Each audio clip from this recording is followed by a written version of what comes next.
think we're in the middle of an ongoing crime. I've no idea how long it's going to last. I'm convinced that it will be the biggest crime in history. It's global. It has the intent of control, removing everybody's freedom, and I personally think will involve killing further millions, if not billions of people. That makes it a pretty big competitor for the title worst crime in history. It is long planned. I won't bore you with the details, but I've definitely come across information that shows that the components of the deceit that they've used, PCR, exaggerated PCR testing, the use of fear-based messaging through the media, this stuff's been rehearsed by militaries and the people we might think of as the spooks for at least 25 years and possibly longer. So it's long planned, very serious. Here's the thing, why I'm calling you to arms. It's not going to return to the old normal. One, that's never their intention. So it's not going to happen passively because there isn't an actual phenomenon that's going to wear off. They're not going to allow it to return to normal. So if you comply with this tyranny, it will end with the loss of your liberty and probably your life. The supply chains that move materials, raw materials and finished goods around the world are being sawn through on a global scale. You only got to look at where the shipping is, where it should be and where it actually is.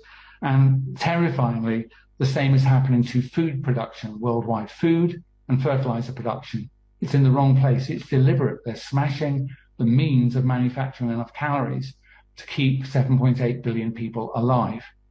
And, where do you think that's going to end? Well, the answer is mass starvation, war, global migration. That's what's going to happen if you and everybody else choose to do nothing at all. Also, economic destruction we can see happening around us. Interest rates will rise on the back of huge debts. That will just cause mass bankruptcies, rolling recessions, depressions, things like that. And I would also imagine loss of confidence in the very thing called money. So any savings you've got, I think they'll just vanish. Literally, people will just say, I no longer trust sterling. I don't want to accept it. And so all your savings are now worth nothing. So if you wait, I believe it'll be too late. I think you already know that I'm broadly telling you something that's closer to the reality than what government's telling me. But I believe that we can head off the worst crimes in history by actively withdrawing our consent and definitely not accepting these digital ID for any reason.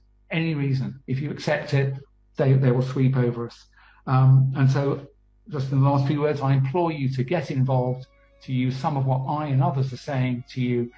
Be brave, actually. You have to be brave now and risk embarrassment and recruit other people to this cause, and we can roll them over.